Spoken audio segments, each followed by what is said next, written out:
আমার স্বামী আমার সাথে ভালো ব্যবহার করে না, প্রতিনিয়ত খারাপ আচরণ করে, বন্ধুদের সাথে ঘোরাফেরা করে, অন্য মেয়ের সাথে সময় কাটায়। আমি কিছু বললেই আমার মা বাবাকে গালিগালা করে। এই ক্ষেত্রে আমি কি করতে পারি? এতে ফরকিয়াতে জড়িত হয়ে গেছে।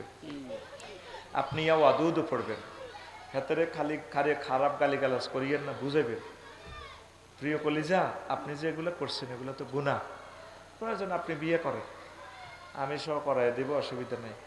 হেতির কিছু প্রেমের স্বাদ নেক না তো মা হেতে সোজ হয়ে যাবে।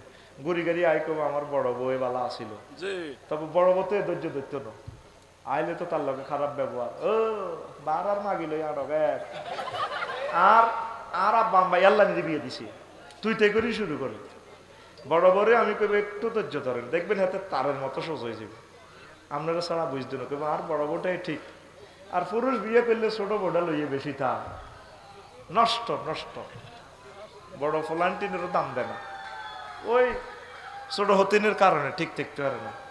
তা আপনি ইয়া ওয়াদুদ পড়বেন প্রিয় বোন, জুইয়ানা লিন্নাসি হুব্বু শাহওয়াতি আয়াতটা পড়বেন, রব্বি হাবলি মিনাস সালিহিন এই সমস্ত আয়াতগুলো পড়বেন, আল্লাযিনা আমানু আশাদ্দু হুব্বাল লিল্লাহ এই আয়াতটা পড়বেন।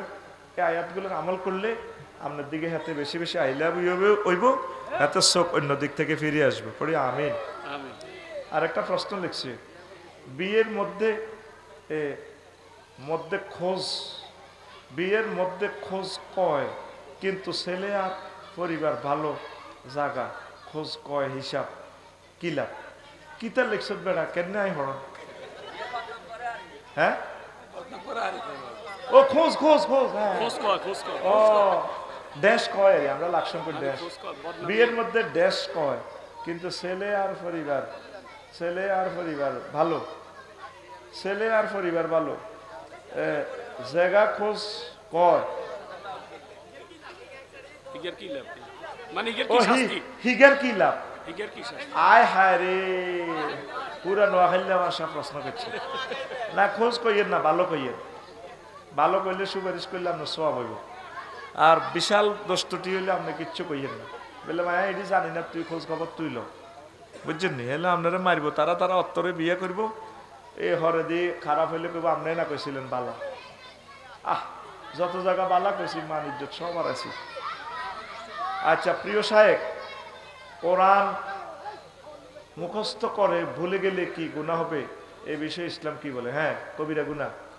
ওই কোরআন মুখস্থ করে এটা তেলাওয়াতে রাখবেন। এই মানে দৌড়ানো উঠ থেকেও আরো দৌড়ায়, হারানো উঠ থেকে হাতে খালি ফালায়, কোরআন তেলাওয়াত না করলে ভুলে যাবে, এটা গুনাহ হবে। আচ্ছা আরেকটা প্রশ্ন, সালামু আলাইকুম হুজুর, দীর্ঘ হায়াতের জন্য বিশেষ কোনো আমল আছে কি? আছে, নামাজ পড়বেন, ভালো কাজ করবেন, আত্মীয় স্বজনের সাথে ভালো ব্যবহার করবেন, আত্মীয় স্বজনের খেদমত করলে হায়াত বেড়ে যাবে। আমিন কর।